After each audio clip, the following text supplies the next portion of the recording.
इसका जो rare tyre है वो बहुत जल्दी ख़त्म होता है। इसमें मेन खर्च क्या है ना, 162 मैंने हिट किया है इस पर। 3 bhp 4 bhp ऊपर नीचे ये सब के लिए अगर 1.5 लाख 2 लाख रुपया ज़्यादा लगाना है तो लगा लो। कई क्लोज कॉल्स हुए हैं। इससे अच्छी वैल्यू फॉर मनी बाइक अभी मार्केट में नहीं है इस रेंज में। थोड़ा सा प्रॉब्लम आया था मुझे इलेक्ट्रिक में, 16,000 किलोमीटर्स चली है, तो 16,000 किलोमीटर्स का जो फ्यूल इकॉनमी है 2 साल का, तो इसमें परफेक्शन आप नहीं एक्सपेक्ट कर सकते हैं अभी।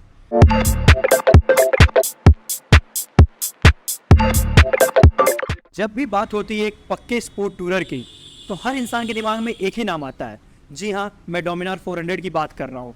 तो आप लोगों के मन में अगर कोई भी मिसअंडरस्टैंडिंग है या आपको क्लियरिटी नहीं है, तो इस वीडियो से आप बिल्कुल क्लियर हो जाओगे। तो चलिए, आपका ज़्यादा टाइम वेस्ट नहीं करेंगे, डायरेक्ट ओनर से बात करते हैं। तो सबसे पहला सवाल जो मैं आपसे पूछना चाहता हूँ कि आपने इस सेगमेंट में डोमिनार 400 क्यों चूज़ किया, जबकि इतनी सारी बाइक्स है इस सेगमेंट में अवेलेबल है मार्केट में। डोमिनार 400 चूज़ करने का मेरा रीज़न है, ये सबसे ज़्यादा वैल्यू फॉर मनी यही है। इसके अलावा और कोई भी बाइक्स आप जाइए, ठीक है, इसके साथ कौन सा है, KTM में एडवेंचर 390 है, हाँ, वो आपको अराउंड 4-4.25 लाख की वो पड़ जाती है। इंटरसेप्टर आप पकड़ लीजिए 4 की पड़ जाती है। 2.5 लाख में, हाँ, ये बेस्ट है। Dominar is the best in that sense. मतलब दूसरा सवाल जो था मेरा कि आप इसे कितनी टाइम से ओन कर रहे हैं और अपने इसे कितनी किलोमीटर चला रखी है। मतलब बेसिकली मैं ये पूछ रहा हूँ, अपने ट्रिप्स भी मारे, मैं आपको पर्सनली भी जानता हूँ, तो आपको इसका राइड रिव्यू कैसा लगा? मतलब आप अगर कोई आपसे इसका राइड रिव्यू पूछे तो आप क्या कहना चाहेंगे? देखिए, ये जो मॉडल है, ये पर्टिकुलर मॉडल, ये डोमिनार 400 UG है, 2019-2020 प्रोडक्शन लाइन, ठीक है। ये मेरे पास अब 2 साल हो जाएंगे, 10 अप्रैल को 2 साल हो जाएगा मेरे पास।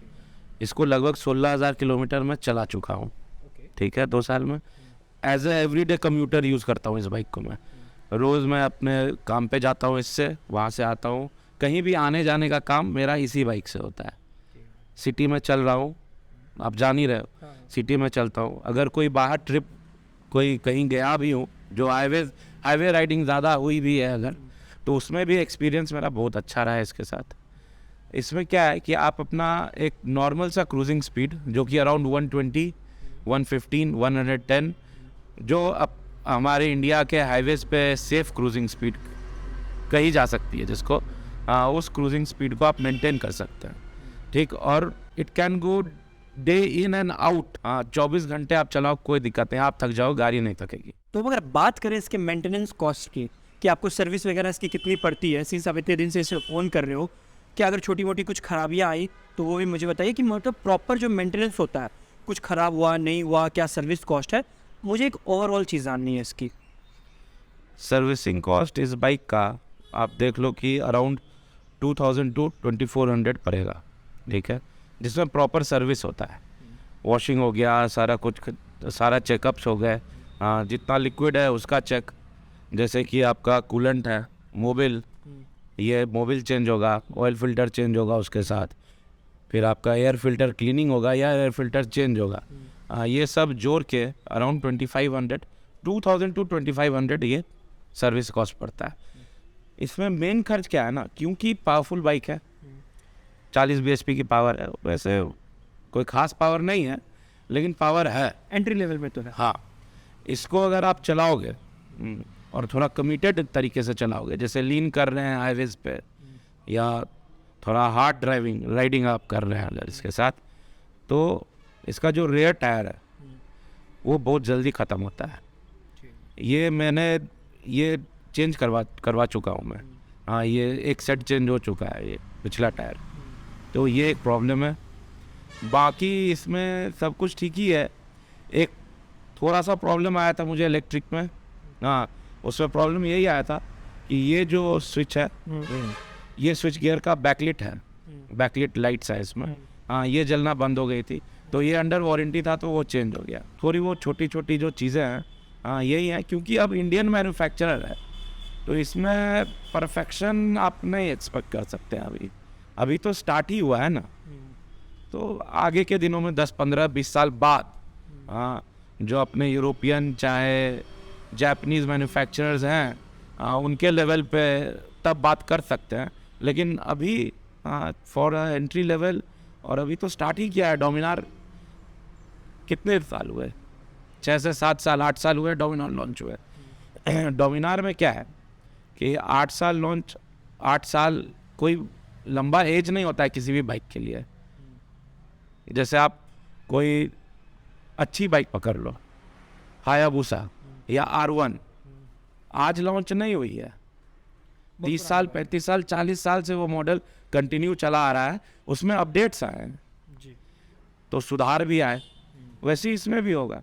तो अगर बात करें इसके टॉप स्पीड की, मुझे ये नहीं जानना कंपनी कितना क्लेम करती है, आपने पर्टिकुलरली से कितने चलाया है? और बहुत लोगों को ना इसके माइलेज को लेके बहुत मिसकंसेप्शन है, कोई कुछ बोलता है कोई कुछ बोलता है। तो आप मुझे अपना बताइए कि आपने इसे अब तक कितनी टॉप स्पीड लेके गए हैं और आपको ये क्या पर्टिकुलर माइलेज देती है? देखिए टॉप स्पीड जो है वो राइडर टू राइडर चेंज होता है, ठीक है। इट डिपेंड्स कि राइडर का क्या वेट है, तभी तो पावर टू वेट रेशियो है, वो सब चीज़ें जो इफेक्ट होती है।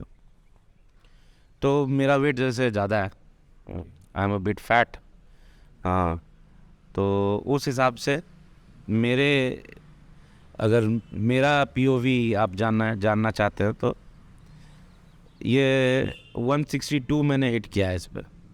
लेकिन 162 पे ये आउट ऑफ स्टीम थी बिल्कुल गाड़ी, मैंने उससे ऊपर ये जाती नहीं।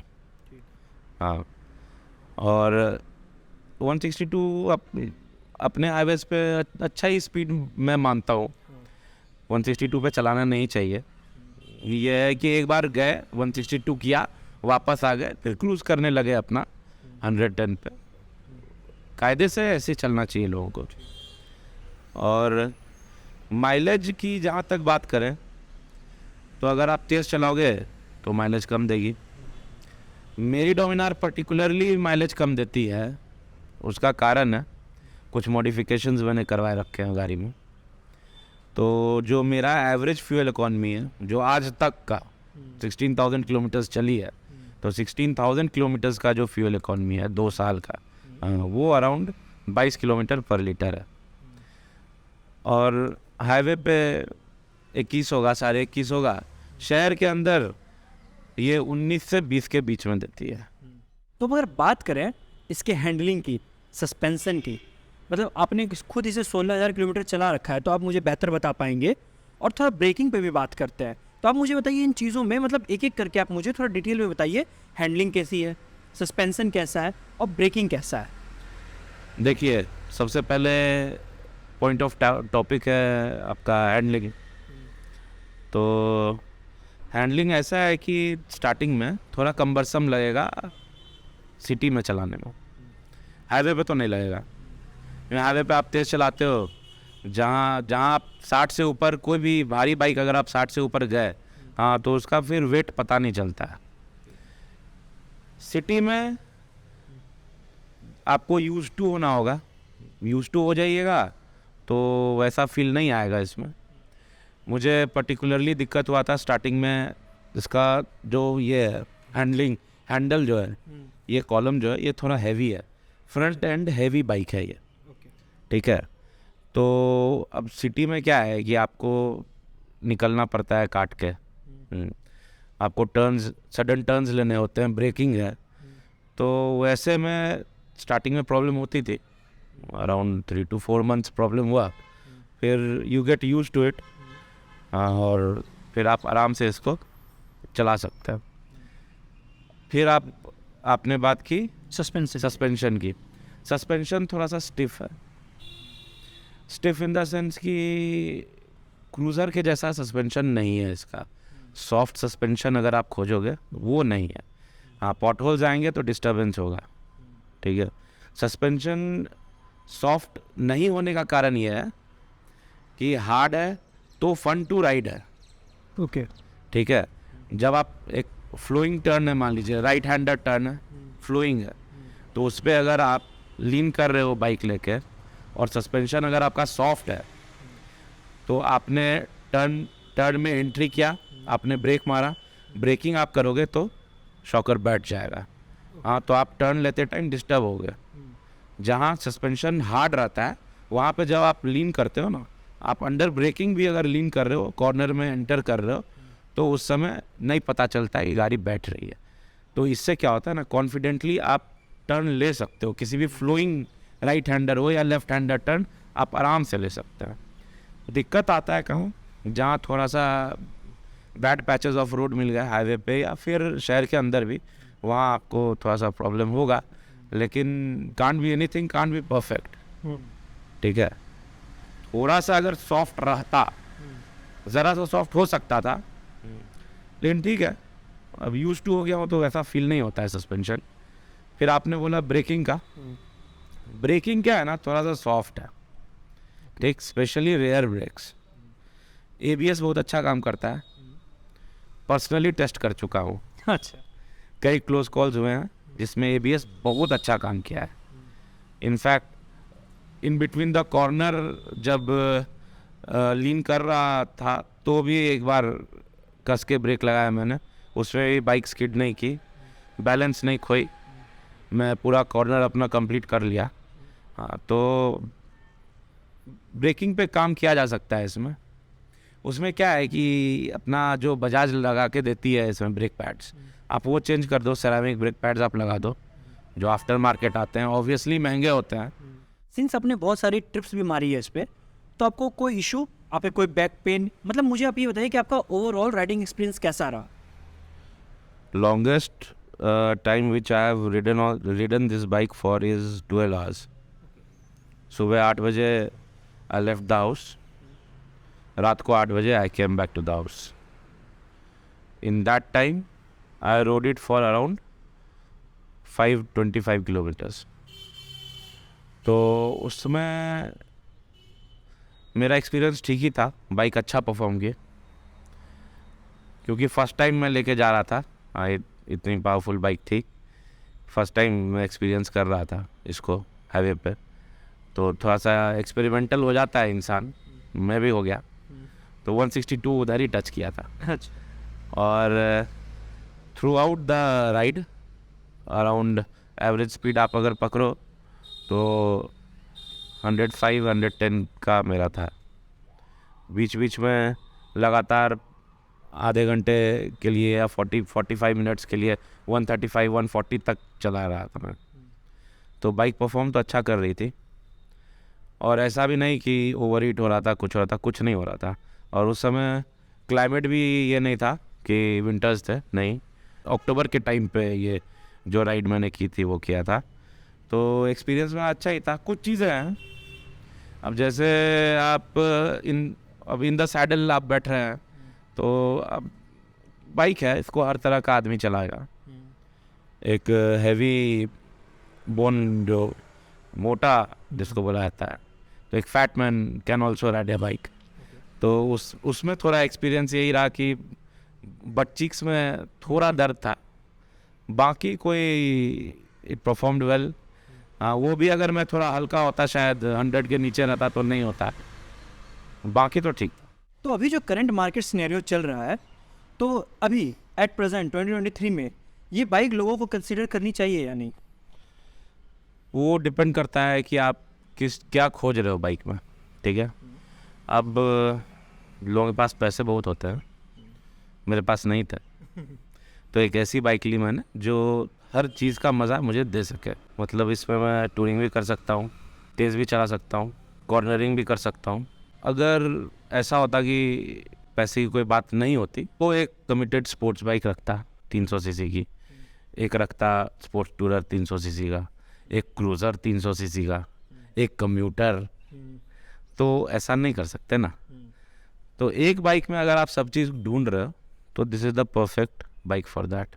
आपका KTM एडवेंचर 390 भी है, जो बहुत अच्छा है, अच्छी बाइक है, लेकिन महंगी है। तो अभी जो नया डोमिनार लॉन्च हुआ है, उसका करंट प्राइस अराउंड 3 लाख होगा, 70 ऑन रोड 3 लाख की पड़ती होगी।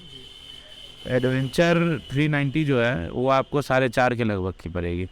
अच्छा खासा 1.5 लाख का डिफरेंस है। 1.5 लाख दे के ऑलमोस्ट सेम चीज़ें ही मिले तो क्या फ़ायदा है।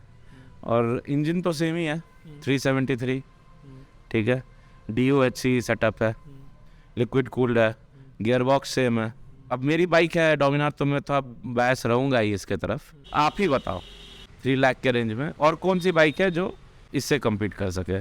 KTM में जाओगे तो आपको है 250, ड्यूक 250, लेकिन ड्यूक 250 का जो स्टांस है हाँ वो ठीक नहीं है, राइडिंग स्टांस। उसका जो फुट पेग्स है रेयर सेट है, ठीक, लेकिन जो हैंडल बार्स है हाँ वो सेटअप किया हुआ है अपराइट पोजीशन के लिए।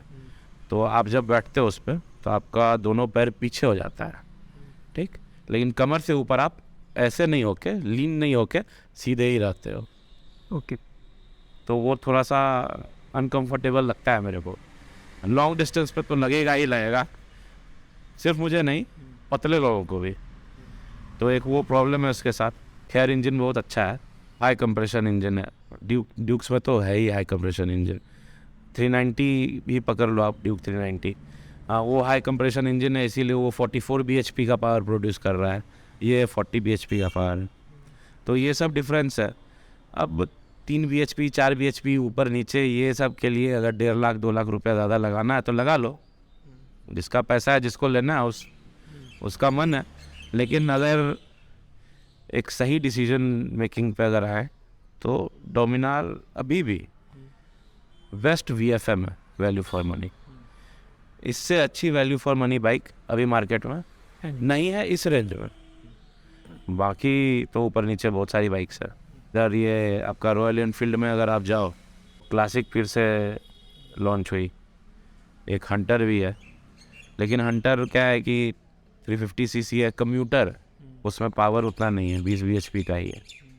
हंटर एक सॉफ्ट टेक है, हल्की बाइक है, सिटी राइड्स। सिटी राइड्स के लिए बहुत अच्छी है। पूरा सिनेरियो अगर देखें at the end of the day, मुझे जहाँ तक लगता है कि इस प्राइस रेंज में डोमिनार ही सही है। जितनी घी डालोगे उतना अच्छा हलवा लगेगा खाने में, फिर तो घी के ऊपर बात है। अब घी है आपके पास तो आप कहीं भी कुछ भी कर सकते हो, लेकिन लिमिटेड रिसोर्स में ये बहुत अच्छी बाइक है। अगर आपको इस तरह के वीडियोस अच्छे लगते हैं तो आप मुझे कमेंट करके बताओ। और हाँ, अगर अभी तक मेरे चैनल को सब्सक्राइब नहीं किया है तो कर लो यार, मैं ऐसी वीडियोस लाता रहूँगा।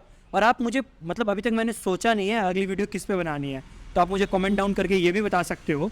अगर मेरे पास बाइक्स हुई तो हुई, नहीं तो मैं कहीं से अरेंज करूँगा पर लाऊँगा। आप लोगों ने डोमिनार लिखा तो मैं डोमिनार का ओनरशिप रिव्यू ले आया।